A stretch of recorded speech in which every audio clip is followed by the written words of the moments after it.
Hello everyone, c'est moi pour ma vidéo du dimanche. J'espère que vous allez bien, que vous avez passé une bonne semaine et que vous gardez le moral. Alors cette semaine, vous allez voir, il s'agit d'un fait divers sur lequel je suis tombée, qui est actuellement en train de se dérouler, on est dans le feu de l'action en Roumanie et qui est absolument dingue. Un homme disparu en 1991 est réapparu 30 ans plus tard avec les mêmes vêtements et sans aucun souvenir. Cette histoire se passe donc en ce moment en Roumanie et est maintenant discutée par tous les médias locaux et du monde entier. Cela semble assez surréaliste, mais c'est complètement réel et c'est hyper chelou et carrément, là on est plus étrange que ça, je ne peux pas trouver. Le cas Vasil Gorgos, c'est maintenant.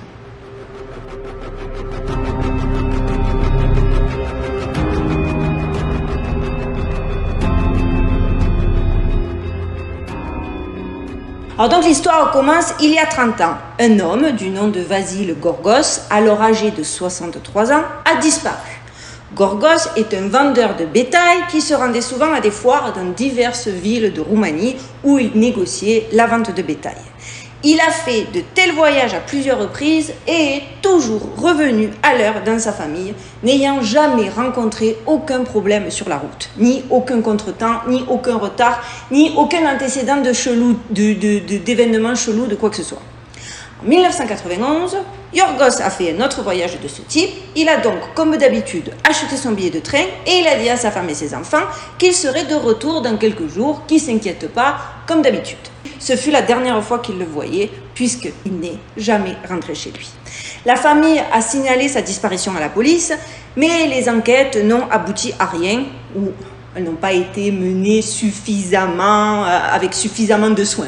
Ça, on a l'habitude, on sait que les enquêtes de disparition, et dès que ça flirte avec l'étrange, le paranormal, enfin, même pas le paranormal, l'anormal, la police, je ne sais pas si c'est parce que ils ont des ordres qui leur viennent de plus haut, je ne sais pas si c'est pas des feignants, on va pas cristalliser la totalité d'une profession, mais en tout cas, voilà, on sait qu'il y a certains trucs, ils sont pas hyper zélés, on va le dire comme ça. En tout cas, ils ont fini par déclarer que Vasil Gorgos avait très probablement été victime de voleurs. Alors, comme si, dans les années 1991, on était au temps de Robin des Bois, et que tu sais, comme dans les calèches, le gars, il était dans un train, et les bandits sont arrivés, ont pris le train d'assaut, et le gars a été kidnappé. J'ai trouvé ça absolument dément. Maintenant, je ne connais pas les us et coutumes en Roumanie. Peut-être que Roumanie, ils sont très nostalgiques de Robin des Bois, et qu'il leur arrive d'attaquer les trains comme à l'époque des westerns, mais permettez-moi d'en douter. En tout cas, rapidement, il a été présumé mort. Bah oui, pourquoi se compliquer la tâche?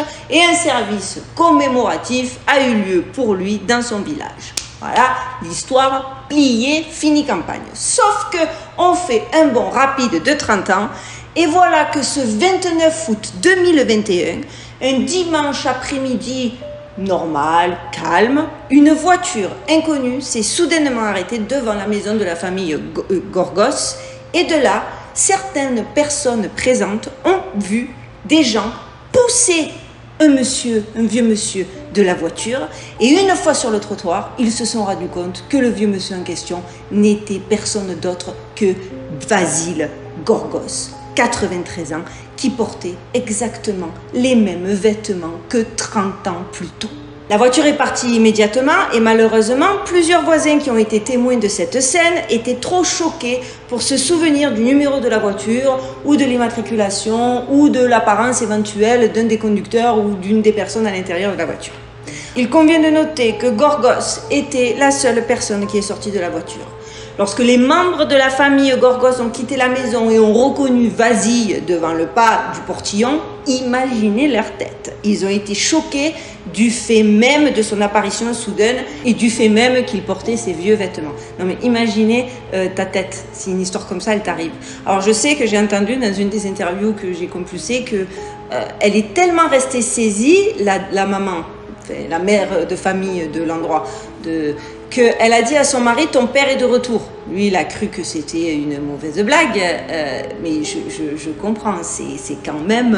Mais comme quoi aussi, ça prouve que devant des événements, on s'attend toujours à ce que devant des événements un petit peu surnaturels, tout le monde ait des réactions de ouf, alors qu'en fait, c'est tellement énorme que tu es dans une espèce de stoïcisme, limite invraisemblable pour des spectateurs, parce que tu te dis, mais attends, mais si ça m'arrivait à moi... je me serais jeté par terre, arraché les cheveux, crié au miracle. Et en fait, je pense que le choc, tu t'en reviens tellement pas que tu restes, oui, figé. Alors, non seulement il portait les mêmes vêtements qu'il avait, mais en plus, à l'intérieur des poches de ces vêtements, ils ont retrouvé le billet de train avec lequel il avait disparu 30 ans plus tôt. C'est quand même assez dingue. Le vieil homme ne reconnaissait pratiquement pas les membres de sa famille et ne semblait se souvenir de rien du tout de l'endroit où il avait disparu pendant toutes ces 30 années. En fait, vous allez voir, c'est pas qu'il savait pas, c'est pas qu'il ne se souvenait de rien, c'est que pour lui, c'était comme s'il n'avait pas bougé.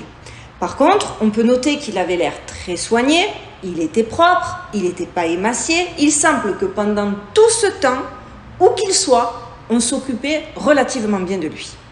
En plus de son billet de train, son ancienne pièce d'identité a été retrouvée dans la poche de ses habits. Alors bien évidemment, il a été interrogé par des policiers, par des journalistes, par sa famille, et le vieil homme, il a toujours répondu calmement, mais j'étais à la maison.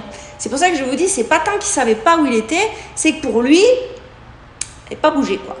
Et quand on insiste un peu, il déclare quand même qu'en outre, il ne se souvient pas très bien de ses enfants, ni de l'endroit où il se trouve depuis si longtemps, mais qu'il se souvient parfaitement des gens et des événements qui se sont produits avant qu'il ne disparaisse de chez lui. Qu'est-il donc arrivé à Vasile ? La famille Gorgos demande de l'aide aux autorités pour découvrir cette histoire mystérieuse.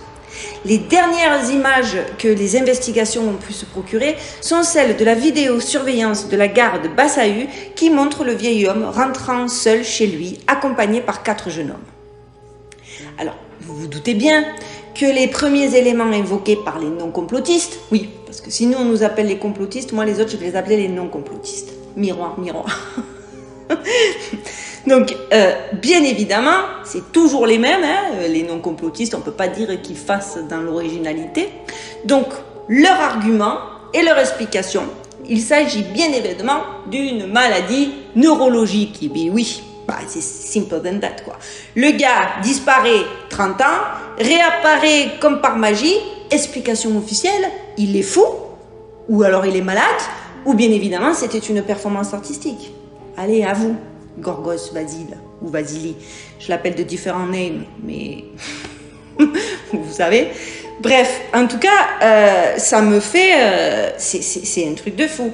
Devant des éléments aussi dingues, les gars ont dit oui, ça doit être un problème neurologique. Tadam, mystère résolu. Non mais what the fuck quoi. Arrêtez de nous prendre pour des imbéciles. Et les gens qui sont sensibles à ce genre d'explications, s'il vous plaît, arrêtez de vous laisser prendre par des imbéciles. Soyez un petit peu plus exigeants au niveau des théories officielles et le monde s'en portera mieux. Je poursuis. Parce que pour le coup, le élémentaire, mon cher Watson, après cette histoire de disparition de Tintin, de réapparition de ouf, de trous, je trouve que cette explication, bien loin d'être juste simpliste, elle est carrément merdique. D'autant plus que vous allez voir, il y a pléthore d'histoires de disparitions tout aussi étranges et mystérieuses, non élucidées, sur lesquelles je suis tombée en faisant justement les recherches sur le cas Vasile et qui sont absolument hallucinantes. J'ai d'ailleurs fait une petite sélection de cas qui m'ont le plus fascinée et j'ai essayé, parce que certains ont été traités, j'ai essayé aussi de choisir en plus des cas dont on n'a pas entendu parler 1000 fois. Donc il y a eu par exemple la disparition de Brandon Swanson. Le 14 mai 2008, peu après minuit, Brandon Swanson, 19 ans, de Marshall, Minnesota, a foncé dans un fossé au volant de sa voiture alors qu'il rentrait chez lui après avoir fêté dignement la fin du semestre du printemps avec ses camarades du campus Kendi du Minnesota West Community and Technical College. Donc jusque-là, Rien de bien chelou, un jeune étudiant, un peu pompette, qui vautre sa voiture dans le fossé. Sauf que indemne, il est sorti, il a appelé ses parents sur son téléphone portable. Incertain de sa position exacte, il leur a dit qu'il pensait être près de Lind, une ville du comté de Lyon, et ils ont conduit pour venir le chercher. Mais là, surprise, impossible, une fois sur place, de localiser l'emplacement exact. Swanson est resté au téléphone avec eux jusqu'à ce qu'ils mettent brusquement fin à l'appel 45 minutes plus tard, après s'être exclamé « Oh merde !» Et là, plus rien. Sa voiture a fini par être retrouvée bien plus tard, abandonnée dans le fossé, comme il l'avait décrit, mais aucune ville n'a pu se trouver dans la zone où il marchait. Il n'a pas été vu ou entendu depuis et l'affaire reste non résolue. Le gars a disparu. Il y a aussi le cas Elizabeth O'Prey. C'est une femme de 77 ans qui vivait dans la région des Blue Mountains en Australie, qui a été portée disparue en mars 2016. O'Prey se promenait comme à son habitude sur l'un des sentiers de Blue Mountain lorsqu'elle s'est perdue. Un jour après, lorsque sa famille a signalé sa disparition, les sauveteurs ont effectivement réussi à la joindre sur son téléphone portable. Et elle a alors déclaré qu'elle allait très bien, mais que par contre elle n'avait aucune idée de l'endroit exact où elle se trouvait. Et impossible de localiser son téléphone. Donc, je répète, ils l'ont appelée, ils ont eu du mal à la joindre. Quand finalement ils ont réussi à la joindre sur son téléphone, elle ne savait pas où elle était et impossibilité, parce qu'en 2016 il y avait quand même des techniques avec les bases de téléphone portable, etc. pour remonter et retrouver où est-ce que le téléphone avait été vu ou en tout cas s'était connecté la dernière fois. Et là, mystère et boule de gomme. Impossible de savoir ou de retracer l'endroit, le lieu. Du coup, comme ils n'arrivaient pas à remonter le téléphone portable, à remonter jusqu'au téléphone portable, ils ont donc commencé à chercher dans la zone de sa disparition, ou en tout cas ce qui pensait être la zone de sa disparition, un petit peu le circuit de sa balade quotidienne. Et là, les habitants se sont joints à la police pour mener les investigations et pour mener les recherches. Et les habitants de la région ont entendu dans la nuit des appels à l'aide, mais les chercheurs et les gens n'ont jamais réussi à les localiser. À ce jour, Elizabeth O'Prey n'a toujours pas été retrouvée. Au moment de sa disparition, elle prenait apparemment, alors ça, encore une fois, c'est les informations officielles que j'ai trouvées, donc des médicaments contre les accidents vasculaires et cérébraux, mais ce qui peut toujours, selon les experts que nous adorons, entraîner une certaine confusion et expliquer donc pourquoi elle s'est perdue. Mais on est d'accord, hein, ok, encore une folle ou une malade ou whatever, mais on est d'accord quand même que cela n'explique pas pourquoi les chercheurs n'ont pas pu la localiser après lui avoir parlé au téléphone et pourquoi nombre de témoins ont entendu ces fameux appels à l'aide au milieu de la forêt, sur la route de Blue Mountain, sans jamais pouvoir localiser leur origine. Ça, c'était mon deuxième cas que moi j'ai trouvé assez fascinant. Il y a encore eu James Tedford, disparu mystérieusement en novembre 1949. Tedford, quant à lui, il est monté dans un bus à St Albans, dans le Vermont, où il avait rendu visite à sa famille. Il prenait le bus pour se rendre à Bennington, dans le Vermont, où il vivait dans une maison de retraite. Plusieurs passagers et autres témoins oculaires ont vu Monsieur Tedford dans le bus, endormi sur son siège après le dernier arrêt avant Bennington. Ce qui n'a pas de sens, c'est que lorsque le bus est arrivé à Bennington, Tedford n'était nulle part. Toutes ses affaires étaient encore sur le porte-bagages, sa veste, ses papiers, tout était là, mais aucune trace de Monsieur Tedford. Ce qui est encore plus étrange dans cette affaire, c'est que la femme de Tedford a également disparu quelques années auparavant. Tedford était un vétéran de la Seconde Guerre mondiale et en fait, à son retour de la guerre, il a découvert que sa femme avait disparu et que leur propriété avait été complètement abandonnée. La femme de Tedford a-t-elle trouvé le moyen de ramener son mari où qu'elle soit? La question est ouverte. En tout cas, encore une fois, mystère non expliqué, non résolu. Et ce n'est pas le dernier. Il y a, vous allez voir, le cas incroyable de Bobby Dunbar. Celui-là, il est fascinant.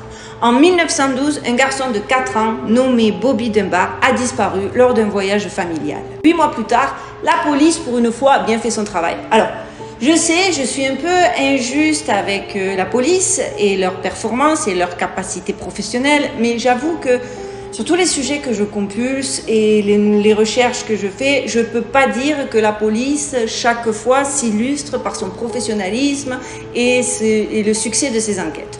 Donc je me permets d'être un peu sarcastique, mais encore une fois, ne faisons pas d'amalgame. Mais bon, là pour le coup, vous allez voir, donc, ils ont quand même ce coup-ci retrouvé l'enfant qui a été enfin réuni avec sa famille. Sauf que, près de 100 ans plus tard, l'ADN de ses descendants a prouvé que l'enfant réuni avec la famille Dunbar n'était pas Bobby, mais plutôt un garçon nommé Charles Bruce Henderson, qui ressemblait à Bobby, mais alors comme 2 gouttes d'eau, au point que les parents, en particulier la mère, s'y méprennent.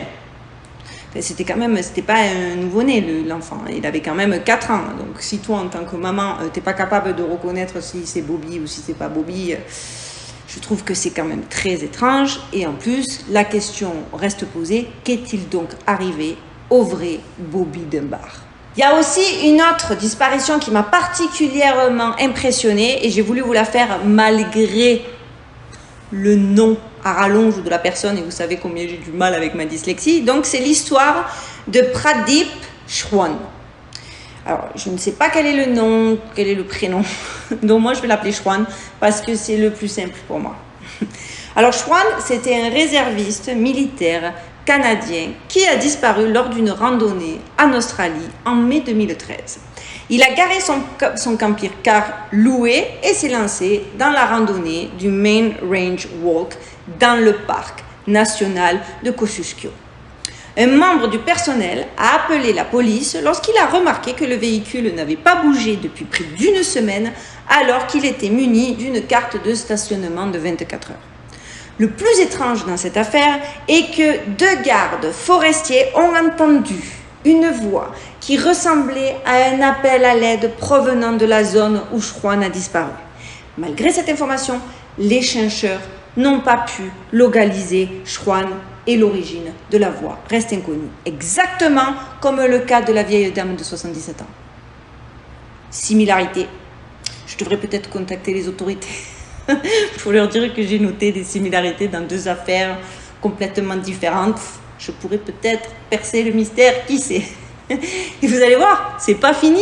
Pareil, un autre cas, le 23 septembre 1980, David Lang, un fermier, a disparu. Mais alors lui, carrément, vous allez voir, devant sa famille et ses amis. Il traversait un champ et se dirigeait vers eux en leur faisant des signes pour les saluer. Et il s'est littéralement volatilisé devant leurs yeux éberlués. La région a été fouillée pendant des mois, mais rien n'a été trouvé. La famille était très effrayée et en état de choc. Bien que ce soit une grande tragédie pour la famille, Madame Lang a refusé de déménager jusqu'à ce que son mari soit retrouvé. Je pense que j'aurais réagi comme elle. Sauf que 2 mois plus tard, alors que leur fille jouait, elle a entendu son père crier à l'aide. 3e cas, 3e similarité avec les 2 cas précédents. Elle ne trouve, donc la petite, elle s'est mise à courir, et là, elle ne trouve rien d'autre qu'un cercle d'herbes mortes à l'endroit exact où il avait été vu pour la dernière fois. Elle a crié pour appeler sa mère et Madame Lang a couru vers sa fille. Elle pouvait toujours voir le cercle d'herbes mortes, mais ne pouvait plus entendre son mari. Cet événement l'a vraiment effrayée et elle a alors finalement décidé de déménager avec sa famille dans une autre ville. Donc vous voyez, ces cas sont quand même assez incroyables. Et attendez, mais il y a tellement plus. Il y a tellement plus que quand on met le nez là-dedans, je peux vous dire qu'on tombe sur des informations et des cas et des histoires invraisemblables. D'ailleurs, je vous avais déjà fait une vidéo sur le train qui avait disparu. Je vous la mets en barre de description pour ceux qui ne l'auraient pas vu. C'était déjà fascinant. Vous savez, on sait aussi qu'il y a des bateaux, des avions, il y a même des montgolfières dans les cas de disparition les plus connus qui ont disparu inexplicablement sans qu'on ne puisse jamais résoudre le mystère. Mais pendant mes recherches, j'ai découvert qu'il y a carrément des villages entiers qui ont disparu. Par exemple, en 1932, un trappeur de fourrure canadien se rendit dans un village situé près du lac Anjukini au Canada. Il connaissait très bien cet établissement car il s'y rendait souvent pour échanger sa fourrure et passer son temps libre. Lors d'un de ses voyages, il est arrivé au village et a senti tout de suite que quelque chose sortait de l'ordinaire et que quelque chose n'allait pas.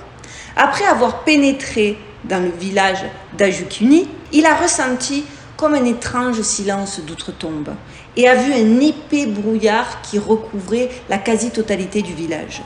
Au début, il a pensé qu'il s'était peut-être trompé de route, malgré le fait que ce soit quand même un chemin relativement familier pour lui.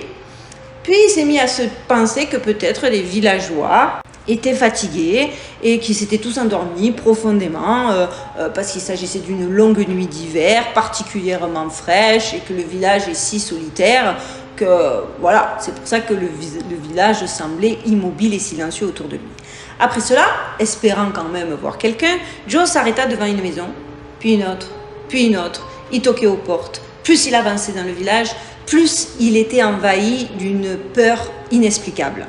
Le village entier était rempli d'une atmosphère mystique, dégageant un message effrayant sur quelque chose de non naturel qui se serait produit ici, juste avant son arrivée. D'autant plus que cela ne lui était jamais arrivé avant en venant dans son village et qu'il y était venu plusieurs fois. Les gens de ce village étaient réputés pour leur hospitalité. Que ce soit le jour ou la nuit, ils accueillaient toujours leurs invités et ils leur préparaient des repas et des mets délicieux.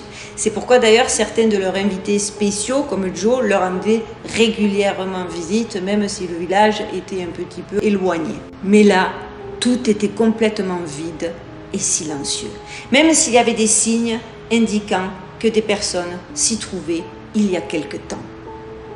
Il a constaté par exemple qu'un feu était toujours allumé, avec un ragoût qui cuisait encore. Il a vu que les portes étaient ouvertes et que les aliments attendaient d'être préparés. Il semblait que les centaines de villageois d'Anjukini qui vivaient là avaient simplement disparu, volatilisés même, pour ne plus jamais revenir, mais comme s'ils s'étaient volatilisés dans l'action du moment. Voilà. Ils réalisent clairement que quelque chose a du mal se passer. Ils ne peuvent pas tous quitter le village comme ça, en ces termes. C'est très bizarre, quoi. Et s'ils le faisaient, si d'un coup, pour une raison X ou Y, ils étaient obligés de quitter dans la précipitation leur village, ils laisseraient au moins une empreinte, car les chemins et les terrains autour étaient tous recouverts de neige, mais à la surprise de Joe, à part ses empreintes en lui, il n'y en avait aucune autre. Il s'est alors immédiatement rendu au bureau du télégraphe voisin et a signalé aux forces de police de Hills ce dont il avait été témoin. La police s'est rendue rapidement sur place, ils ont mené une recherche approfondie, mais n'ont pas été en mesure de les retrouver. Par contre, ils ont recueilli plusieurs indices qui les poussent à penser qu'il y avait eu ce qu'ils ont qualifié de rituel de saignement. Parce qu'en plus, ils ont remarqué que presque toutes les tombes du cimetière du village étaient vides et comme emportées par quelqu'un. Loin du village, ils ont entendu les hurlements de 7 chiens de traîneau et ont trouvé leur corps affamés, pâles, presque sans vie, sous la doublure de glace, comme si les chiens avaient lutté contre la mort. Il était clair qu'ils avaient fait de leur mieux pour protéger leur maître, mais qu'ils avaient échoué. Après cela, la police et les services de renseignement n'ont pas réussi à percer, bien évidemment, le mystère de la disparition massive d'Anjukini. Les villageois les plus proches qui entouraient le village inuit ont déclaré plus tard avoir vu une lumière bleue dans le village qui s'est ensuite perdue dans le ciel du nord. Beaucoup pensent que les habitants du village ont en fait été enlevés par des extraterrestres et que les lumières bleues étaient bien évidemment leur vaisseau. Le plus énorme dans cette histoire, et ça écoutez bien, c'est que devant l'inexplicable, les autorités compétentes, je vais encore leur mettre un petit coup d'air à la tête, toujours intègre, avec une déontologie au-dessus de tout soupçon, eux, ils ont fini par conclure qu'en fait, c'est le trappeur canadien qui était fou. Ah ben oui. Ou avec un problème neurologique. Attention, on ne sait pas trop, on se montre, on met des petites réserves quand même. Et que donc il a fait peut-être des hallucinations collectives. Il a tout mis sur le dos, gars. Et qu'en fait, il n'avait jamais vécu, personne n'avait jamais vécu dans le village. Que le gars, il s'était imaginé une vie. Donc là, j'ai envie de leur dire, si c'était le cas, si vraiment le mec, il a halluciné et que le village n'existe pas, pourquoi les villageois ont quand même été obligés de parler du village, ont confirmé qu'il y avait un village, et à ce moment-là, pourquoi la police, les autres médias et les agences de renseignement se sont-ils tous rendus sur place? Et comment ont-ils pu trouver des maisons vides, des matériaux éparpillés et des armes sur place? Parce que qui voudrait construire autant de maisons dans un endroit aussi hostile et rude, presque isolé du reste du monde, pour ne pas y vivre? Jamais. Mais venir quand même faire comme si tu vivais. On est d'accord qu'à un moment donné, niveau foutage de gueule, le level, on se plaint de la police française, mais vous voyez que partout pareil. À ce jour, il n'y a bien évidemment aucune explication à cette disparition massive du village d'Anijikini. Malgré les arguments et les démystifications du monde entier, le mystère de la disparition de ce village n'est toujours pas résolu. Aussi incroyable et inexplicable que cette histoire de village, vous allez voir, c'est le cas Joffard Vorin, alias Joseph Vorin. Un numéro du British Journal Athenaeum du 5 avril 1851 mentionne une étrange histoire d'un étranger perdu se faisant appeler Joffard Vorin, qui a été retrouvé errant, désorienté, dans un petit village près de Francfort en Allemagne. Il n'avait aucune idée de l'endroit où il se trouvait et de la façon dont il était arrivé là. En plus de son allemand approximatif, le voyageur parlait et écrivait deux langues inconnues différentes qu'il appelait le laxarien et l'abramien. Celle-là, cette histoire, je finis avec celle-là parce que je la trouve folle.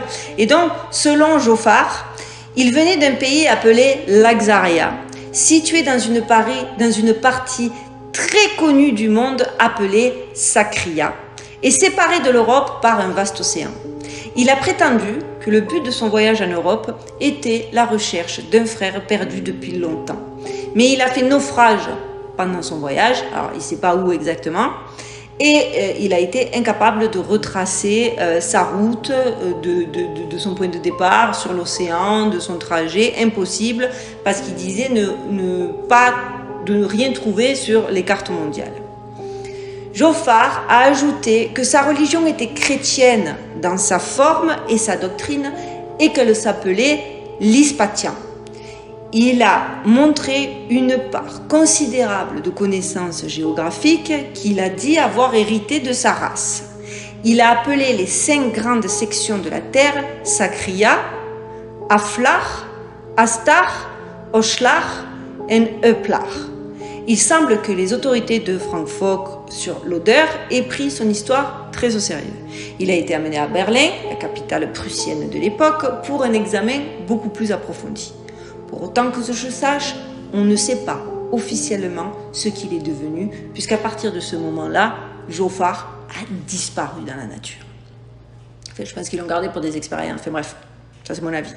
Alors que cet homme soit un vulgaire imposteur qui a trompé les villageois en se faisant passer pour Joffard Vorin avec quand même un mensonge hyper chiadé, quoi. Il avait des noms, des techniques, des religions. C'est le gars, il aurait pu écrire Le Seigneur des Anneaux, quoi. C'était un cousin à Tolstoï. Ou alors, ou qu'il soit clairement réellement un voyageur du temps perdu, venu d'un endroit si étrange. En tout cas, peu importe, il reste lui aussi un mystère non élucidé à ce jour. Alors les amis, j'ai envie de vous demander, qu'est-ce que c'est? Qu'en pensez-vous? Qu'est-ce que c'est un enlèvement extraterrestre, un univers parallèle, une faille spatio-temporelle? Les possibilités sont multiples et il y en a beaucoup à explorer, me semble-t-il. Surtout que, comme je vous l'ai dit, c'est les cas qui m'ont le plus fasciné, mais il y en a la dose. On est loin du phénomène isolé que l'on peut rapidement cataloguer comme scam, performance artistique, neurologique, cas, enfin, ouais, Ou encore, tu peux pas dire que les gens sont juste fous ou qu'ils ont des problèmes de santé. C'est pas possible. C'est pas possible. Quand tu prends conscience du nombre de cas, déjà, c'est plus des événements isolés comme on essaie de nous le faire croire. C'est pas des choses qui arrivent une fois dans une vie, qui ont très certainement des explications. Il y en a beaucoup. Beaucoup. D'ailleurs, je suis curieuse. Dites-moi en commentaire lequel de ces cas vous a le plus plu et si vous aimeriez que j'essaie d'en développer un plus qu'un autre. Et je vais même organiser un sondage, ce sera dans l'onglet communauté. Je vais vous faire le rappel des cas et en fonction des demandes, j'essaierai de trouver, parce qu'après c'est compliqué de trouver des informations puisque c'est vite fait, bien fait, classé, secret défense, disclosure et qu'il a fallu que je me donne du mal pour trouver ces informations-là. Mais on ne sait jamais. Dites-moi, ça m'intéresse. Ou si vous en connaissez un que j'ai pas traité et que vous estimeriez qu'il faut traiter parce que c'est encore, il fait partie de ces cas de disparition absolument fascinants. Voilà les amis, j'espère que ma vidéo vous aura plu. Vous connaissez le système. On like. Toujours ce foutu algorithme qui me donne du fer à retordre. Du fer à tordre. Mais comme je le retors, ça doit pas être tout à fait incorrect. Donc, on like le maximum. Comme ça, on me suggère. Les commentaires, c'est pareil, ça aide beaucoup, hein, même si c'est un coucou, un smiley, un well done, un vu. Ça m'aide parce que c'est comptabilisé par l'algorithme. Pour les nouveaux, on s'abonne. Lorsqu'on s'abonne, on clique sur l'onglet de la petite cloche pour avoir les notifications. Et puis, si vous pouvez partager, ce serait cool parce que comme je suis pas trop suggérée, ça nous permettrait de séduire le maximum, d'agrandir notre communauté. Et quand après, on va avoir des plans d'attaque, parce que j'ai plein d'idées, j'ai plein de projets, j'ai plein de pistes à explorer avec vous, quand on va être assez, on va être super puissant. Et moi, ça, c'est mon but. Qu'on soit fort, qu'on se suffise à nous-mêmes, qu'on s'entraide et qu'on se réconforte même. Voilà. En attendant de vous retrouver dimanche prochain, je vous dis haut les cœurs, gardez la foi, gardez le courage, gardez le moral et surtout, n'oubliez pas, stay safe les amis.